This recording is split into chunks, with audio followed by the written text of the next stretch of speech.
Welcome back to part 2 of Rendezvous. I'm joined in the studio today by Bishamber Das, the first recognised oversized model. Now, earlier in the show, we discussed about how you got into modelling, you know, some difficulties that you may have faced and how you came to be one of these models who's not the sort of stereotypical size 0 individual.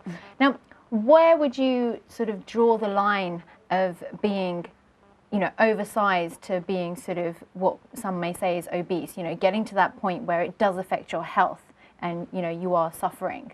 Where would you sort of see that? I think it's really difficult to say that you draw the line. I mean, I don't want anyone to confuse for 1 second that I'm promoting obesity, because I'm not. Like I said, I was 21 stone. I needed to lose weight as an individual because I knew that was right for me. I think if there's people out there who are bigger and they also want to go into modelling, fine, do it, as long as you know what is right for yourself. I'm not a health professional, so I can't sit here and say you need to be this size or you need to fit that.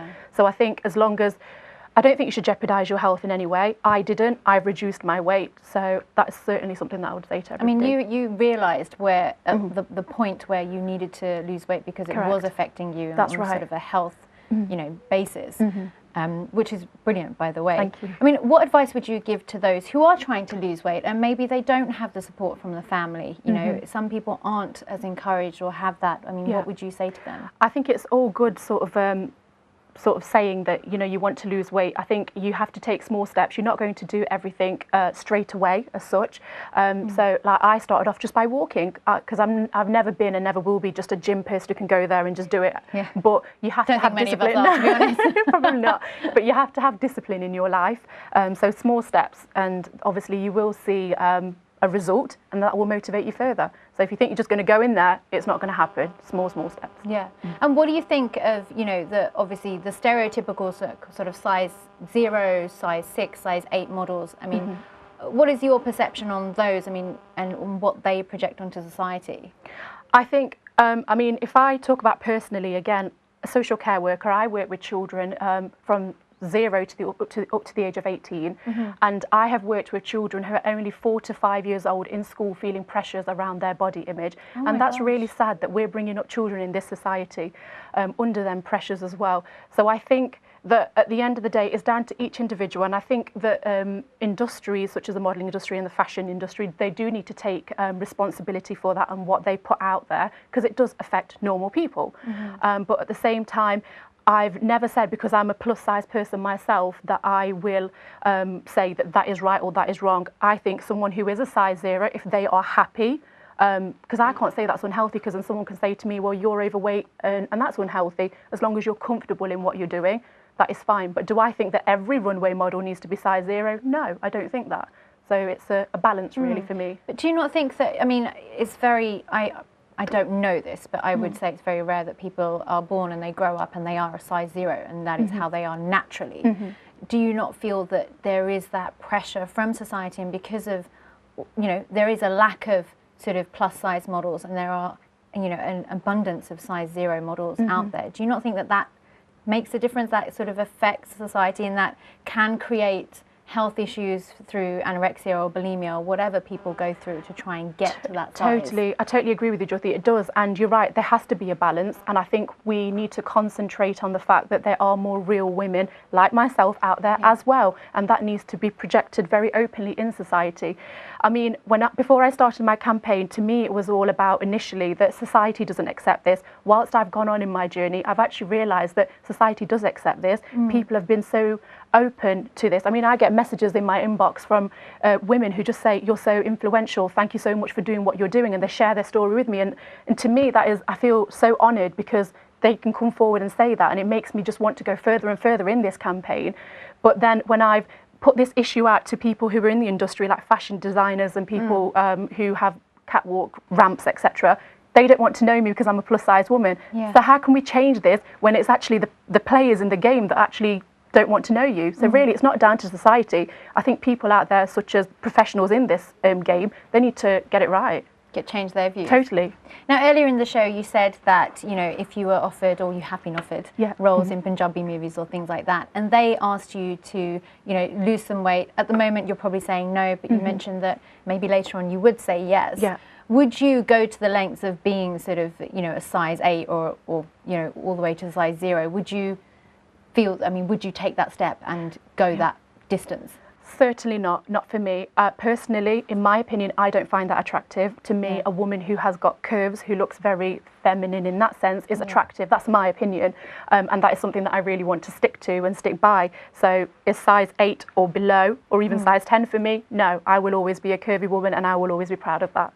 And I mean, why do you think that women are so weight conscious? You know, you could be any size and, you know, I mean, you are obviously very confident and happy, but I'm sure there are so many women out there who are watching now who are just never happy with their weight. You know, they could have the curves, or they could be, you know, they could be skinny, and, you know, I'm sure lots of people will look at them and think, oh my gosh, I wish I was like you, I had that body. Well, I mean, why do we do it? Why do you think that this is around, and why do you think that people are not comfortable with themselves? And, you know, do you think it is because we're surrounded by size 0 models on TV and magazines, and that's what we should be, and there's, you know, not very many plus size people in magazines? It's not just TV or films, it's sort of in the commercial, you know, you open up a magazine for Vogue, or you open it up for whatever you're reading. I think we're so influenced by like the celebrity world as such, and if, like you said, you open a magazine or you look at the Kardashians, for example. Do you know what I mean? Even though yes, they're very curvy, but still they're quite slim.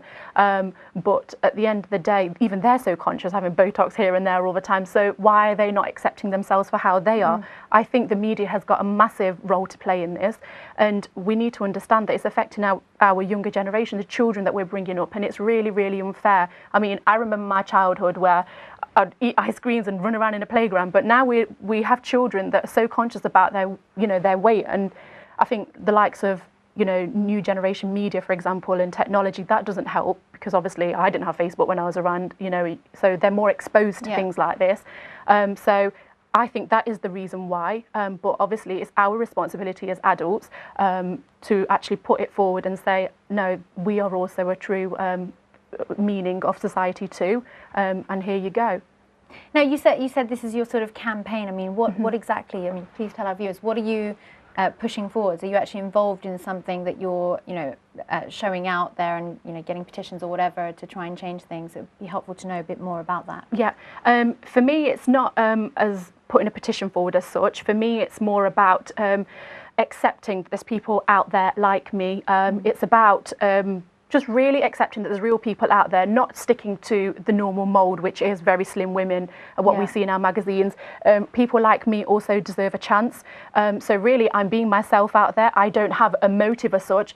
I think a lot of people will fight for themselves, but for me, it's about fighting for a platform, and this is my platform, Plus Size. So it's about other women, which is quite a lot, who are out there who also deserve this opportunity, and that they shouldn't just look at themselves and think, oh, actually, I can't do it. I can do anything I want in my life. I'm the first youngest female magistrate. I was appointed when I was 22 years old in the whole country. So do you know what I mean? Amazing. Thank you so much. But it's anything you put your mind to, you can do. And I don't think that we should ever see barriers. And I think that's why I feel so passionate, is because I've been able to succeed in every other field that I want to in my life. Why can I not do it in this field? And I think when I see a no, it pushes me even further. Yeah, it makes you want to go and say, no, I'm not going to take that. No, exactly. I'm not going to stop until you say yes. Yeah, exactly. So that's why I'm putting all my energy into it, into this, and it's for other people. Yeah. So going back to what you would like to see and having those yeses, I mean, in the future, what do you want to see? What change do you want to see on TV or in magazines? What are you hoping for? I want to see more plus size women, especially amongst the Asian community, on our runways. I want to see plus size women in our movies, Punjabi movies, even Bollywood, because we used to pride ourselves on them. If we look at the likes of Madhubala, Helen, for example, in Bollywood, you know, where is that image of a curvy woman with a full figure gone? So why are we jumping on the bandwagon of size 0 created by the Western world? I don't know. So I want to see that. And I just want to see acceptance, general acceptance of plus size women in our communities. Do you not think it also links to sort of the fashion side as well? Sort of, you know, the short skirts or the bikinis and this, that and the other. And, you know, a lot of people wouldn't be comfortable wearing that. I think whatever size you are, I have friends and I know people who are, you know, slim or whatever you want to call it, and they're not comfortable in wearing things like that. And that's really where a lot of Bollywood, you know, does lean towards, a lot of sort of Western things lean towards. Do you think that that has also a play in it? I think it does. Again, it's the media, it influences us, but why can a a plus size woman not go out there and wear a bikini, for example? They did it. I remember watching a Sharmila Tagore movie. She did it back in the days. So, you know, it's just because now the latest Bollywood actresses, for example, don't want to do it. You know, the previous ones did it. So why are we ignoring that? So I think if you feel confident within yourself and that's what you want to do, go for it. You know, think out of the box. Why are you doing what everybody else is doing? Brilliant. And what is the message that you would like to give the viewers?